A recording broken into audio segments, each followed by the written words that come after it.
สวัสดีครับพบกับบอนไซสเตชันครับวันนี้อยู่ในสถานีเวิร์กช็อปสเตชันเราลองมาติดตามต้นนี้ดูครับต้นนี้เป็นต้นที่อยู่หลังสวนนะครับแล้วก็ถางหล่นแตกนะครับแล้วก็มองไม่เห็นนะจนมาเจอแล้วเนี่ยอาการค่อนข้างที่จะบอบช้ำพอสมควรนะครับเพราะว่าเนื่องจากรากนะครับแล้วก็ดินเนี่ยแตกกระจายไปแล้วฝนตกชะล้างไปหมดนะครับวันนี้ลองมาดูนะครับว่าจะปรับปรุงแก้ไขต้นนี้อย่างไรครับต้นนี้เป็นต้นโมกนะครับเป็นรากโมกนะฮะที่รากเนี่ยได้มาจากธรรมชาติเลยนะครับแล้วก็ปลูกอยู่หลังสวนนะครับอยู่ที่ท้ายสวนแล้วคราวนี้กระถางเนี่ยเขาตกลงไปนะครับกระถางตกลงไปแล้วก็กระถางเสียหายไปฝนตกชะดินไปจนรากเนี่ยแทบจะไม่มีดินเกาะแล้วนะครับพอดีไปเจอมานะครับแล้วก็อาการเนี่ยยังแก้ไขยังทันนะครับเดี๋ยวเรามาดูวิธีการฟื้นฟูครับเดิมรากอันนี้นะครับมันติดอยู่นะครับเป็นคนละเส้นกันนะครับรากไม่ได้ติดกันเพียงแต่ว่าขึ้นมาเดิมเนี่ยใกล้เคียงเหมือนจะติดกันแต่พอจริงๆแล้วพอมันหล่นลงมาจากกระถางเนี่ยปรากฏว่ามันไม่ได้ติดกันนะครับผมก็จะแยกรากเส้นนี้ออกไปปลูกเป็นต่างหากต้นหนึ่งนะครับปลูกแยกไปก่อนนะครับระบบรากยังใช้ได้อยู่นะรากฝอยนะครับยังทันนะยังไม่ตายนะครับผมก็จะแยกต้นนี้ออกมาก่อนนะครับต้นนี้เดี๋ยวเราไปทำทรงบัณฑิตกันแต่ตอนนี้ทำที่หลังเดี๋ยวผมจะไปแช่น้ำก่อนนะครับแช่น้ำทิ้งไว้ก่อนนะครับเพราะยังไม่ได้ทำเขานะครับให้น้ำเขามีเปียกที่รากชื้นๆไปก่อนครับโมกไม่เป็นไรนะโมกเนี่ยแช่ไว้เป็นเดือนยังได้เลยนะครับขอให้มีน้ำกับรากนะครับเพราะว่าด้วยธรรมชาติของโมกเป็นไม้อินน้ำนะฮะเขาจะอยู่กับน้ำได้นะครับอันนี้ก็แช่ไว้ก่อนเดี๋ยวทำต้นนู้นเสร็จเราค่อยกลับมาทำต้นนี้กันครับต้นนี้เดี๋ยวจะปลูกก่อนนะครับแล้วค่อยมาคัดทรงกันทีหลังนะฮะเพราะว่ารากเขาเนี่ยค่อนข้างจะแห้งนะฮะตัดแต่งรากได้นะครับรากฝอยเยอะมาก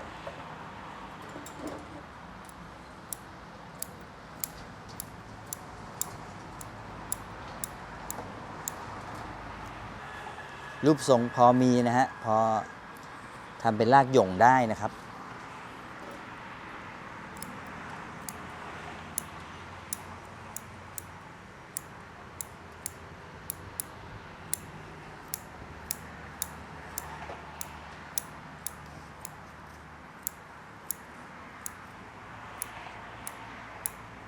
การตัดรากฝอยพวกนี้ออกไปนะครับเดี๋ยวปลายรากเขาจะแตกมาใหม่นะครับเดี๋ยวผมจะลองปลูกรากประคองช่วยด้วยนะครับเพราะว่ารากหย่งนะครับมันจะไม่มีอะไรเป็นที่ยึดนะครับผมก็ใช้ลวดร้อยที่รูก้นกระถางครับแล้วเดี๋ยวลองหาวิธียึดรากดูนะฮะว่าช่วงปลูกจะเป็นอย่างไรนะครับแล้วเดี๋ยวต้องหาไม้ค้ำด้วยนะครับเพราะว่าต้นเขาสูงนะฮะแล้วผมปลูกในกระถางบางครับดูคร่าวๆผมน่าจะใช้ทรงประมาณนี้นะฮะทรงประมาณนี้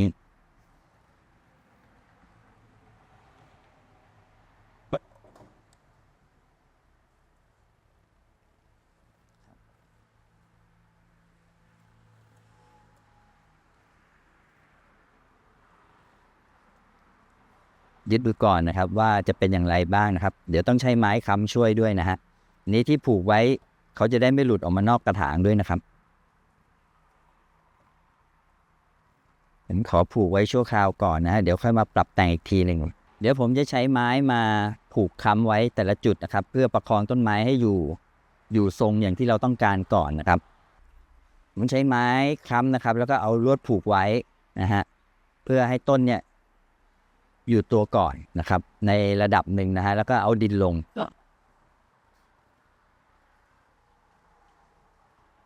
ใช้ดินปลูกได้เลยนะครับดินอันนี้เป็นสูตรหนึ่งนะครับผมใช้คำว่าวัสดุปลูกนะครับเพราะว่าผมทำจากใบก้ามปูที่หมักจนได้อายุนะครับแล้วก็ใช้ใบ 100% ล้วนๆเลยนะครับนำมาล่อนเพื่อนำมาปลูกบอนไซโดยเฉพาะนะครับหลังจากปลูกเสร็จนะครับก็จะทำการ คัดกิ่งคัดหน้าไม้นะฮะอันนี้ไม้เริ่มเป็นฟอร์มอยู่บ้างนะฮะก็ดูแนวทางอันเดิมๆนะครับว่าเป็นอย่างไรนะครับอันนี้จะเห็นทรงอยู่บ้างฮะเดี๋ยวคัดกิ่งนะครับแล้วก็ยอดทดได้แล้วนะฮะเบื้องต้นก็เอากิ่งที่ไม่ต้องการออกก่อนนะครับแล้วก็บางส่วนมีลวดที่อมก็ต้องคลายลวดออกนะครับ That's it. It's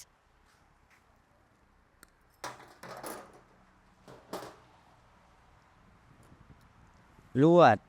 ได้2 อย่างนะครับอย่างแรกก็คือคลายออกก็ได้นะครับหรือใช้ตัดทิ้งนะครับก็ได้นะฮะการตัดก็จะทำให้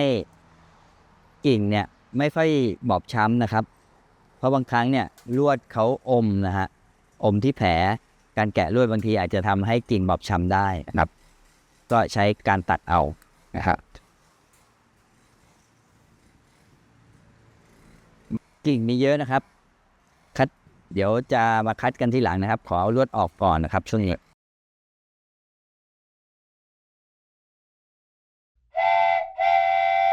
หลังจากเอาลวดออกนะครับคราวนี้ก็ถึงเวลาที่จะมาคัดกิ่งนะครับการคัดกิ่งก็มีกิ่งอยู่แล้วนะฮะอันนี้มีตำแหน่งกิ่งอยู่บ้างแล้วก็ตัดกิ่งที่ไม่ต้องการออกไปนะครับอันนี้จะเป็นไม้ทรงรากหย่งนะครับจะทำกิ่งด้านนี้ทิ้งลงมานะฮะให้ลำต้นของหรือรากของเขาเนี่ยค่อนข้างคดงอนะครับคดงอด้วยธรรมชาตินะครับกิ่งของเราก็จะค่อยๆคดงอผิวไหวตามโครงสร้างของลำต้นไปนะครับกิ่งบางส่วนเนี่ยได้ทำการคัดเลือกไว้แล้วอย่างกิ่งนี้นะครับยกตัวอย่างนะครับหาด้านหน้าไม้นะครับหน้าไม้เนี่ยมันจริงๆแล้วมองได้2 หน้านะฮะทางด้านหน้านี้ก็ดีหน้านี้ก็ดีนะครับ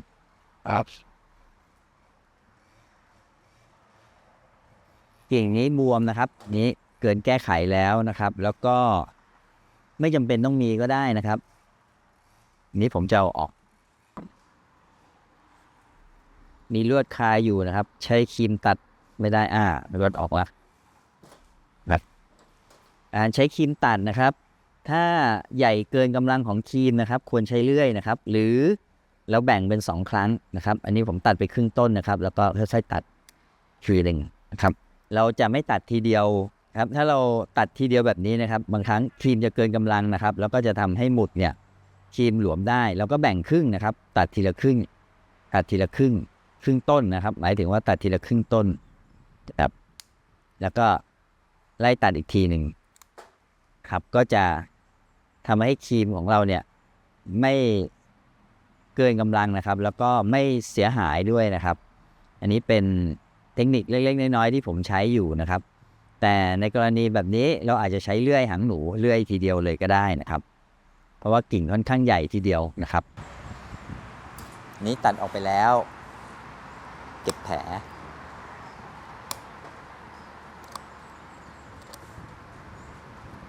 ก็ยังมีตาไม้อยู่นะครับบริเวณนี้ยังมีตาไม้อยู่อนาคตอาจจะแตกมาอีกถ้าเราต้องการที่จะเลี้ยงเพิ่มก็ยังได้อยู่นะครับหรือเก็บแผลไปเลยนะฮะแล้วก็ใช้ยาทาแผลทานะครับผมใช้ด้านนี้เป็นด้านหน้าไม้นะครับเพราะว่ามันมีกิ่งหลังรับอยู่นะฮะอันนี้เป็นเหมือนกิ่งหลังที่รับอยู่แล้วนะครับหรือถ้าเราจะมาใช้ด้านนี้เป็นด้านหน้าไม้ครับใช้ด้านนี้เป็นด้านหน้าไม้ก็ต้องดัดกิ่งนี้ช่วยให้โน้มมาทางด้านหน้าและตัดทางด้านนี้ออกครับก็ใช้ได้ทั้ง2 หน้านะครับอันนี้จะเห็นราก3 เส้นนะครับที่มีบางกันบ้างนะครับอันนี้เป็นธรรมชาติของต้นไม้นะครับส่วนทางด้านหน้าไม้ด้านนี้นะครับจะเห็นราก3 เส้นเหมือนกันนะครับแล้วก็ไปในทิศทางเดียวกันนะครับอันนี้ก็ทำได้มองให้ได้2 หน้าก็ได้นะครับอันนี้อยู่ที่กิ่งทิ้งตกลงมานะครับว่าแล้วถ้าใช้ด้านนี้เป็นด้านหน้าไม้นะครับกิ่งที่ทิ้งตกนะครับก็จะต้องพุ่งเข้ามาหาคนดูนะครับ ในระยะกิ่งกับช่วงที่ตกนะครับจะต้องมีส่วนโค้งนะฮะส่วนโค้งเราจะไม่ตกมาตรงๆสมมุติอันนี้มองมาทางด้านข้างนะครับเราจะไม่ตกลงมาตรงๆแบบนี้นะครับเราจะต้องดัดตกให้ปลายกิ่งตกเนี่ยพุ่งเข้ามาทางด้านหน้าไม้นะครับด้านคนดูนะครับอันนี้จะทำให้บริเวณนี้มีความลึกนะฮะซึ่งด้านเนี้ยกิ่งเนี่ยใช้ได้อยู่แล้วนะฮะมาทรงนี้อยู่แล้วถ้าเราจะมาเล่นด้านนี้ก็ต้องเข้าลวดใหม่เพื่อดัดให้กิ่งชุดนี้พุ่งมาทางด้านนี้นะครับซึ่งอันนี้จะแก้ไขเยอะหลายจุดนะครับแต่ด้านนี้จะแก้ไขน้อยนะครับก็ใช้หน้าเดิมไปนะครับเพราะความแตกต่างของโครงสร้างก็ไม่ต่างกันมากนักนะครับความแตกต่างของโครงสร้างในที่นี้หมายความว่าในลักษณะของรากนะครับมองเห็นพอๆกันนะครับแล้วก็พอไม้เราปลูกอยู่ตัวนะครับเราก็แก้ไขรากได้อีกนิดหน่อยนะครับปรับเปลี่ยนได้อีกนิดหน่อยนะฮะอันนี้เดิมอยู่ด้านหน้านี้นะครับก็จะเห็นส่วนโค้งนะครับส่วนโค้งแต่ถ้ามาด้านนี้ก็จะเห็นเส้นหลักของรากเส้นนี้นะครับส่วนโค้งเห็นเหมือนเดิมนะครับแล้วก็กิ่งเนี่ยค่อนข้างที่จะโอเคสมบูรณ์แบบแล้วนะครับมาในทิศทางนี้นะครับส่วนการปลูกไว้นะครับเราปลูกไว้ทรงนี้ก่อนนะครับอยู่ในกระถางใบนี้ไปก่อนนะครับสักประมาณผมว่าประมาณครึ่งปีนะครับรากพวกนี้เขาจะเดินอยู่ตัวนะฮะอยู่ตัวไม้พวกนี้สามารถเราออกได้นะครับรากเขาจะแตกออกมานะครับแล้วก็พยุงรากของเขาได้อยู่ตัวเองนะฮะผมเชื่อว่าประมาณครึ่งปีนะครับรากเขาจะพยุงอยู่ตัวเราค่อยเอาไม้ชุดพวกนี้ออกนะครับอันนี้ผมก็เลือกด้านหน้าไม้แล้วผมก็จะใช้หน้าไม้ด้านนี้เป็นด้านหน้าไม้นะครับอันนี้ก็จะมาทำกิ่งกันแล้วกิ่งอันนี้เป็นคล้ายๆกิ่งตกนะครับประมาณว่าไม้ต้นเนี้ยเขาจะสมมุติว่าไม้รากหย่งเนี่ยเขาจะสมมุติว่าเป็นไม้ริมตลิ่งที่ปลูกอยู่แล้วโดนน้ำเซาะนะครับแล้วก็รากเขาจะลอยขึ้นมาดินหายไปหรือไม้ที่อยู่ตามเชิงเขาหรือตามภูมิอากาศตามธรรมชาติที่โดนน้ำเซาะโดนฝนชะหรือโดนพายุต่างๆนะครับทำให้ดินที่หุ้มรากหุ้มต้นเนี่ยหายไปนะครับรากเขาจะลอยขึ้นมานะครับรากส่วนหนึ่งเขาก็ยังเลี้ยงชีวิตได้นะครับเขาก็จำลองกันว่าอันนี้เป็นไม้ทรงรากหย่งนะครับเมื่อดินถูกช้าออกไปนะครับรากก็ยังดำรงชีวิตอยู่ได้นะครับสุดที่สุด การทำกิ่งตกนะครับเดี๋ยวต้องเข้าลวดดัด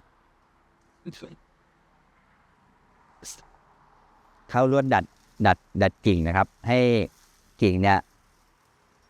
อ่อนโยนอ่อนช้อยตามโครงสร้างของลำต้นนะครับโครงสร้างของรากเขามีเส้นโค้งอยู่นะครับพวกกิ่งพวกนี้เราก็จำเป็นต้องใช้เส้นโค้งเป็นส่วนช่วยทำให้ต้นไม้เนี่ยกิ่งเนี่ยรับเข้ากับโครงสร้างนะครับช่วงนี้นะครับเป็นช่วงกิ่งนะฮะจะเห็นว่าอันนี้กิ่งเดิมนะครับผมตัดทิ้งไปนะครับการที่เราปล่อยให้กิ่งยาวมาแบบนี้นะครับแล้วตรงเนี้ยถ้าภาษาคนเล่นเขาจะเรียกว่ากิ่งมันใหญ่นะครับไม่เกิดจากการทดนะฮะหรือกิ่งมันบวมนะครับเราก็ตัดทดมันตัดทดกิ่งไปนะครับแล้วก็เก็บกิ่งตรงนี้ให้เดียวครับอนาคตผมก็จะเลี้ยงกิ่งคู่นี้นะครับเมื่อมีไม้มีตานี้เราก็จะเลี้ยงกิ่งนี้ออกมากิ่งหนึ่งนะครับ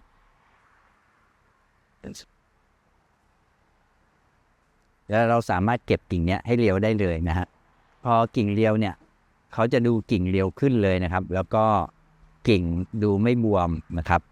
แล้วไม้จะดูกระชับบริเวณนี้เช่นกันนะครับกิ่งอันนี้บวมเยอะเลยนะครับก็เอาออกนะครับมีตาแต่กิ่งนี้อยู่แล้วเดี๋ยวเลี้ยงกิ่งนี้แทนนะฮะ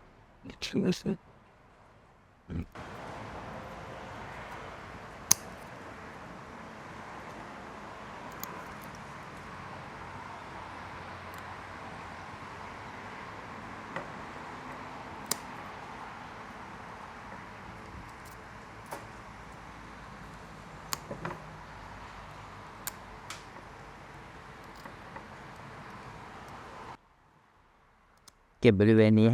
ให้เรียวไปได้เลยนะครับ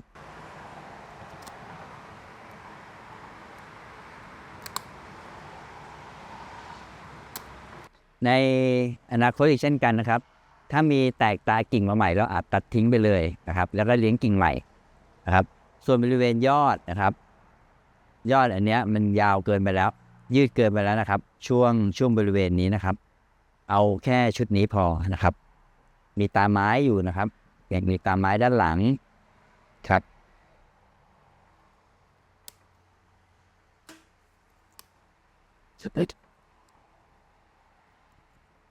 ตั้งอันนี้เป็นยอดแทนนะครับไม่สูงแล้วนะครับบริเวณนี้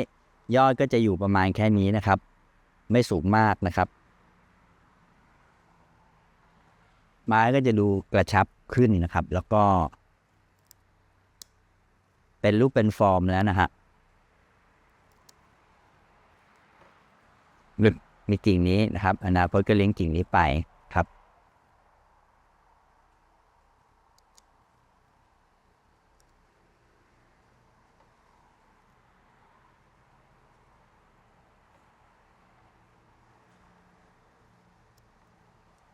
ครับ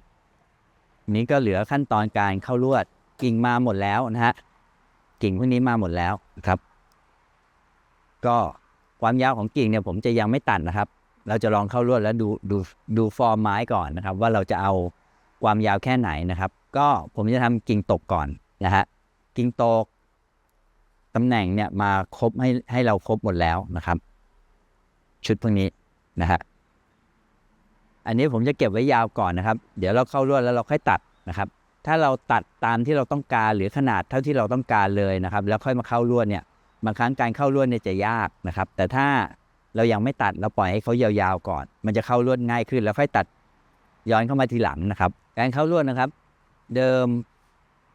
ลวดเขาจะไปในแนวเฉียงมาทางขวานะครับเราเข้าใหม่แล้วก็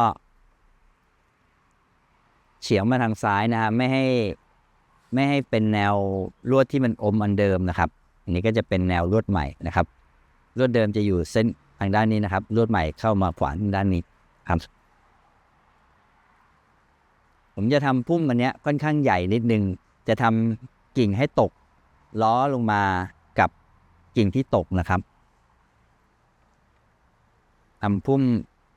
อีกแบบหนึ่งนะครับที่พุ่มจะไม่ค่อยกระชับเข้ากับลำต้นเท่าไหร่นะครับจะค่อยๆล้อลงมากับลำต้นนะครับ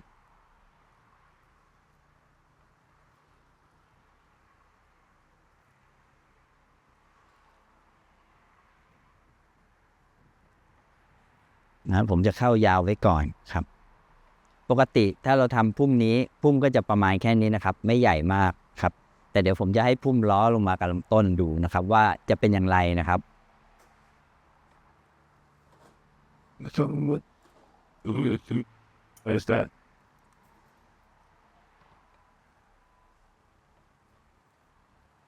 การ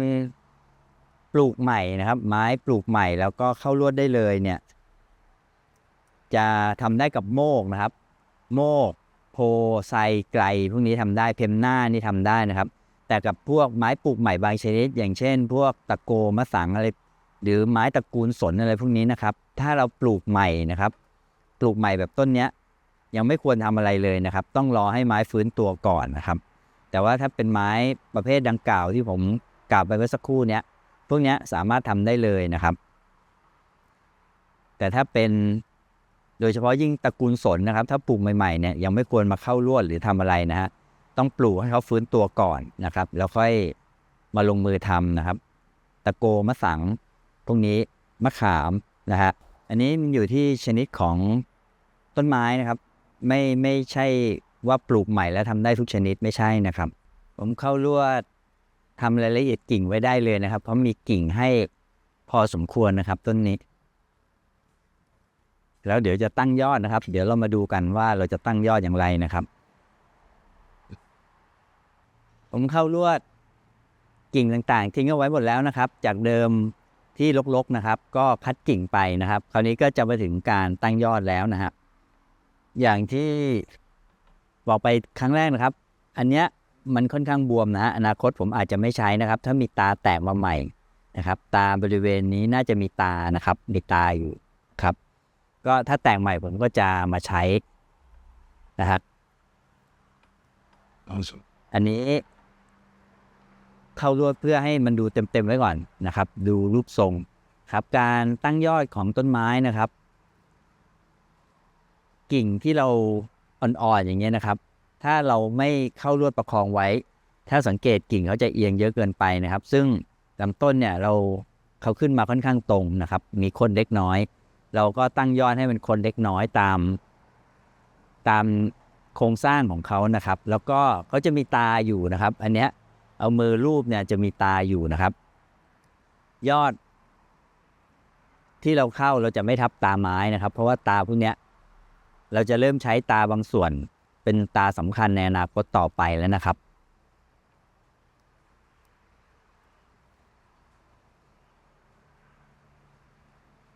ค่อมตาไม้ไว้นะครับจะไม่ทับตาไม้เลยนะครับตาไม้ตาต่อไปเนี่ยตัวนี้มีตานะครับตาต่อไปเนี่ยผมจะตีกลับนะครับแล้วก็มีตาตรงนี้นะฮะตาตรงนี้ก็อนาคตจะเป็นกิ่งนะครับอนาคตตรงนี้จะเป็นกิ่งนะครับแล้วก็อีกอันจะเป็นยอดจะอยู่แบบนี้นะฮะชุดต่อไปนะครับนะฮะได้ยอดอันหนึ่งได้กิ่งอันหนึ่งนะครับแล้วก็จะจบก็ประมาณตรงนี้แล้วนะครับนี่นะฮะมีตาอยู่ตรงนี้นะฮะตาไม้นะครับก็จะมีกิ่งแล้วผมก็จะมียอดต่อไปก็จะเป็นยอดครับซึ่งอันนี้ก็จะเป็นกิ่งต่อไปในอนาคตอีกเช่นกันนะครับอันนี้ถามว่าแล้วเราจะเบรกยอดตอนไหนตอนที่ยอดเนี่ยที่เราเลี้ยงได้ครึ่งหนึ่งของด้านล่างนะครับอันนี้เขาเรียกว่าเป็นการต่อยอดนะครับศัพท์คนเล่นบอนไซก็จะเรียกต่อยอดนะครับแล้วก็ตาไม้นะครับเราเข้าลวดเนี่ยสามารถบิดตารอได้นะครับอันนี้ตามีอยู่ตรงนี้แล้วก็ไม่จำเป็นต้องบิดตาหมายความว่าบิดตามแนวลวดนะครับตาพวกนี้ก็จะขยับไปนะครับตาเขาจะขยับมาตามแนวลวดที่เราบิดนะครับอันนี้ก็ได้ประมาณนี้นะครับผมก็จะใช้ยอดนี้นะครับอนาคตไม้จบยอดแค่นี้เองนะครับบิดกึ่งตรงนี้รับทางด้านหลังอีกทีหนึ่งนะครับจะเห็นว่าการวางกิ่งของผมนะครับก็จะเห็นกิ่งด้านนี้ทำเป็นกิ่งตกนะครับโดยทั่วไปแล้วผมก็จะทำกิ่งเนี่ยให้ขนานกับพื้นโลกนะครับส่วนที่ตกเราก็ตกไปนะครับจะตกในองศาไหนก็แล้วแต่นะครับกิ่งพวกนี้พอเราขนานพื้นโลกเนี่ยกิ่งมันก็จะเป็นชั้นด้วยธรรมชาติของเขาเองนะครับแล้วก็ใช้ดัดเอานะครับพุ่มใบครับก็มีความเป็นหลังเต่านะครับมีสูงมีต่ำนะด้านริมนอกก็จะต่ำด้านในก็จะสูงหน่อยนะครับก็ไม้ก็จะดัดตกแล้วแต่องศาที่เราต้องการนะครับอันนี้อย่างที่บอกนะครับว่าพอเรามองด้านหน้านะครับกิ่งตกเนี่ยเขาจะพุ่งเข้ามาหาทางหน้าไม้นะครับบริเวณนี้ก็จะมีความลึกนะครับแต่ถ้าเราทำตกแบนๆลงมาอย่างเงี้ยไม้มันจะตกดูแบนๆนะครับแล้วก็ไม่ค่อยมีลีลานะครับไม่ค่อยดูไม่หวานดูแข็งๆนะครับแต่ถ้าเราตกแบบนี้นะครับปลายตกเนี่ยจะพุ่งมาหาคนดูนะครับแล้วก็กิ่งพวกนี้มันจะไม่ทับกันด้วยนะครับจะเห็นว่ากิ่งมองด้านข้างพุ่มนี้ก็มาทางด้านนี้พุ่มนี้ก็มาพุ่มหนึ่งพุ่มนี้แต่ละพุ่มเนี่ยมันจะไม่ทับไม่เกยไม่ซ้อนกันนะครับแสงแดดจะเข้าถึงนะครับไม้จะไม่ทิ้งกิ่งนะฮะอันนี้ทางด้านบนนะครับเราก็การดัดไม้นะฮะอันนี้อยู่แต่ละคนนะครับเวลาเราดัดเนี่ยถ้าเราต้องการ